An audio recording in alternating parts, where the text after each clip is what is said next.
দর্শক, এই নিয়ে মালয়েশিয়া থেকে সবশেষ পরিস্থিতি জানাচ্ছেন সহকর্মী SA সৌরভ।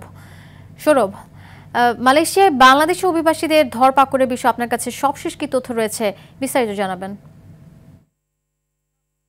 জানেন যে আসলে মালয়েশিয়াতে সারা বছরে কিন্তু অনথিভুক্ত অভিবাসীদের ধরপাকড় ও অভিযান পরিচালনা করা হয়।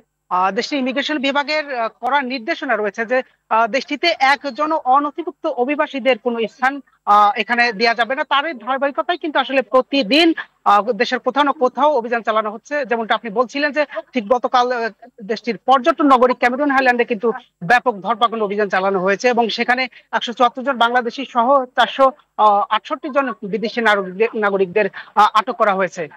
আপনি জানেন যে আসলে এই যে সকল অভিবাসীদের আটক করা হয়েছে তাদের কারো কারো হয়তো ভিসা নেই এবং কারোর ভিসা রয়েছে যে কোম্পানিতে, তারা কিন্তু সেই কোম্পানিতে না থেকে অন্য কোথাও কাজ করছেন। এই সকল অবরোধের কারণেই কিন্তু তাদের আসলে আটক করা হচ্ছে এবং দেশটির ইমিগ্রেশন বিভাগের মহাপরিচালক দাতুক শ্রী সাবান জানিয়েছিলেন যে স্থানীয় জনসাধারণের অভিযোগের ভিত্তিতে কিন্তু 1 মাস ধরে এই এলাকাটি নজরদারিতে ছিল এবং গতকাল যখন অভিযান পরিচালনা করা হয় তখন কিন্তু ইমিগ্রেশন বিভাগের যে গাড়িগুলো রয়েছে, ভ্যানগুলো রয়েছে, সেগুলো কিন্তু বেশ কয়েক কিলোমিটার দূরে রেখে তারা কিন্তু সাদা পোশাকে ওই স্থানগুলোতে অভিযান পরিচালনা করছেন, যে কারণে ওই জায়গাতে যখন যে সকল অভিবাসীরা ছিলেন অনথিভুক্ত তারা কিন্তু কিছু বুঝে ওঠার আগেই কিন্তু আটক হন, যে কারণে তারা পালাতে সক্ষম হয়নি। আমরা অনেক সময় দেখেছি যে মালয়েশিয়াতে যখন কোনো ইমিগ্রেশন অভিযান পরিচালনা করা হয়, ব্যাপক ধরপাকড় যখন শুরু হয়, অনেকেই কিন্তু বাঁচার সর্বোচ্চ চেষ্টা করেন এবং যদিও বাঁচার আসলে সুযোগ খুব কম থাকে, তবে গতকালকের যে অভিযান পরিচালনা করা হয়েছিল সেখানে কিন্তু আসলে